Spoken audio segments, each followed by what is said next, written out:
Hi, my name is Michelle Cox, and this is my case study. Summary of the case. It was basically about a first grade teacher who was a seasoned teacher. She was named Teacher of the Year a long time ago, but she was having some struggles at home. This was affecting her performance as a teacher, and there was numerous complaints about her behavior, saying that she's verbally abusing kids at school, she refuses to meet for conferences, and that she yells. She's also had complaints from the other teachers. The complaints got so out of hand that board members heard about it and notified the superintendent. A parent then demanded that his child be moved out of the class because his daughter was very stressed about going to school every day. The principal, Mrs. Wilson, set up a meeting with Mrs. Horton and the parent. During the meeting, Mrs. Horton got upset at the parent, and she asked the parent to postpone the conference so that she could resolve the issue with Mrs. Horton. So that is our case in a nutshell. What do we know? We know that Mrs. Horton's husband left her and she's raising 2 teenage boys by herself. We know that there's been numerous complaints about her behavior and that the superintendent is aware of it, board members are aware of it, and the principal. We also know that Mrs. Stafford Mr. Stafford is the dad who wants his child, Julie, moved out of Mrs. Horton's class. We know that Mrs. Horton got upset during the meeting and yelled at the parents saying, "You're a liar, those are all lies, every one of them." And we know that Mrs. Wilson asked to postpone the meeting after Mrs. Horton got upset so that she could address Mrs. Horton personally in a private manner. What do we need to know? We need to know why Miss Horton is acting out. One, so that maybe we can see if she needs help, or maybe how could we provide some help to ease some of her stress. We need to know to what extent Miss Horton has acted out in the past. Is there more to the story that we aren't aware of? Are there going to be more problems presented in the near future that we are unaware of? We need to know if she's willing to improve. That is the biggest thing that we need to know. And if so, what is the plan of action that's going to occur? We need to know if she's okay with future protocol in order to resolve all the issues that may have been caused. Is she okay with future observations occurring frequently? Is she okay with having meetings with parents to discuss these issues? Is she okay with having conferences with parents once again and talking with them about problems that have occurred? And is she okay with apologizing and coming up with a plan to move forward? Problem identification.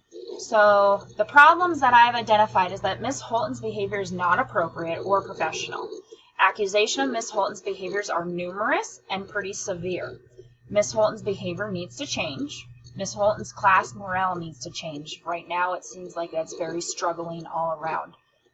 The dad's concerns are also a problem that need to be addressed as soon as possible. And all other previous complaints need to be addressed. It sounds like there's so many complaints that have occurred, and pretty severe complaints, that at this point it has boiled up to a point that it's now a huge problem rather than a small problem. Therefore, many people are involved and many people need to have their answers met. Lastly, that I saw is that the principal's lack of action right away caused more problems to occur in this situation, where he should have addressed Mrs. Horton way sooner. Or she, sorry.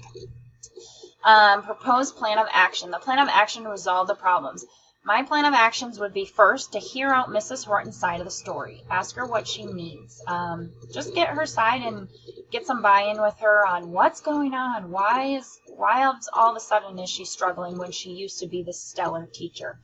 Come up with a plan with Miss Horton on how to resolve the issue. So I'd collaborate with her, get her buy-in and input on, okay, we probably need to do some apologies. We need to have a conference with Dad.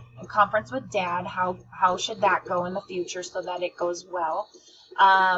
We need to talk about future ongoing observations and future meetings to discuss many more complaints. How are we going to address all these other complaints? Would you like to maybe have a meeting with the entire class and talk about our plan and maybe apologize of what has happened in the past and explain what's going on and how you plan to improve? Overall, I would need to create that plan with her and decide stuff together. Once we created that plan, then I would also want to call the superintendent and tell them the plan of action and making sure that he's okay, or making sure that I'm not missing anything. I would also call Mr. Stafford, Julie's dad, to reschedule another meeting. At this time, I would hope that Miss Horton would apologize and state what she's willing to do differently.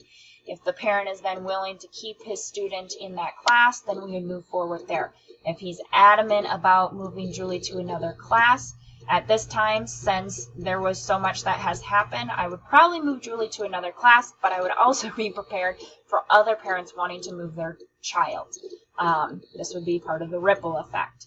I would also tell the board members the plan of action, and I would probably ask Mrs. Horton to maybe be included in addressing that. And then addressing all the other parents. Do we have a whole group meeting? Do we address them one-on-one? We need to start having conferences again. Overall, there needs to be apologies, and the plan of action needs to be communicated with all parties involved.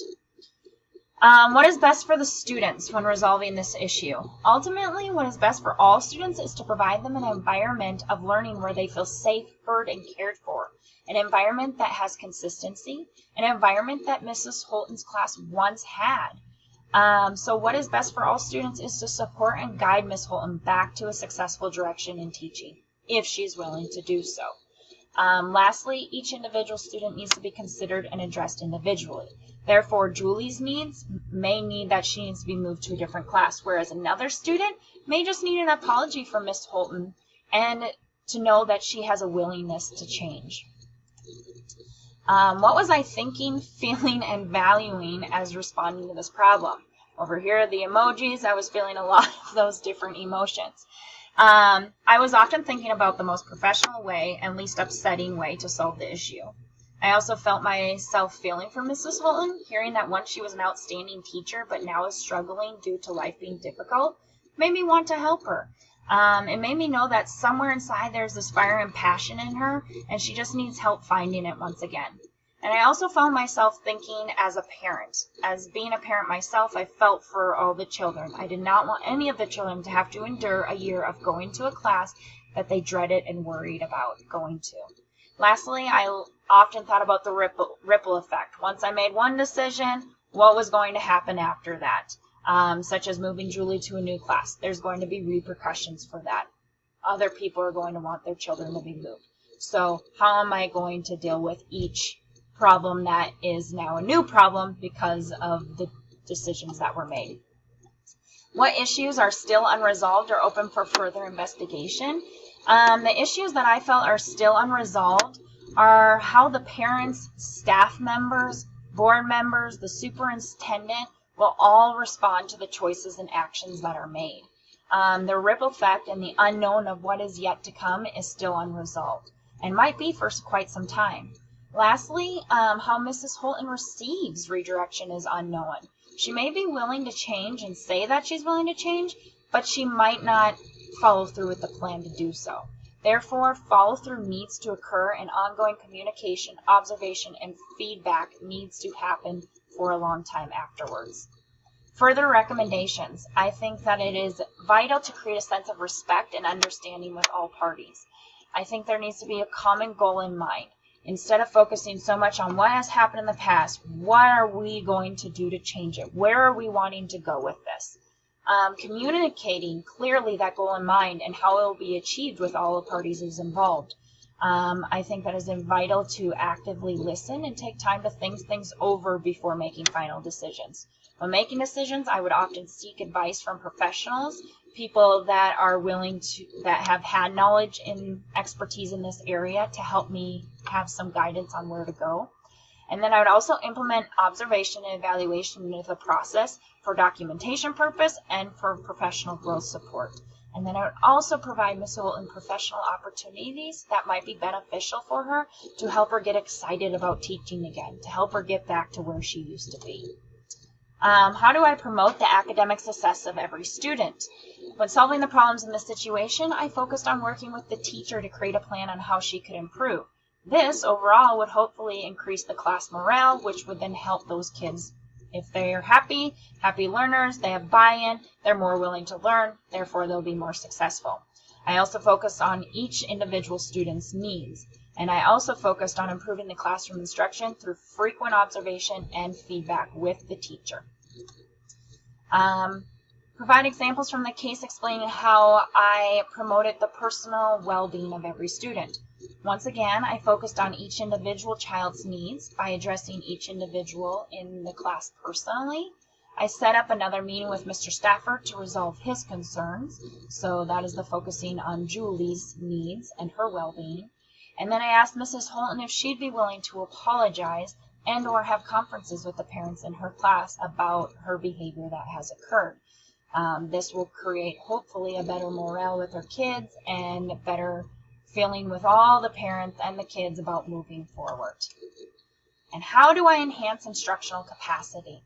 I think that by enhancing instructional capacity is we created a plan with Miss Holton on what she needs to improve on and how we're going to make those improvements. Therefore, her instruction would improve, hopefully. Also, having follow-through steps of observation, meetings, and evaluations to make sure improvements are being made. It is very important to have that follow-through and that continuous feedback to make sure that it's just that we keep moving forward and not taking steps backwards. And then also by providing professional development opportunities that would be beneficial for Ms. Holton so that she can get refocused on what's important, on how to maybe do behavior management in her classroom, how to provide instruction that is meaningful and that excites students about learning. That is my case study, and have a great day. Thank you for listening.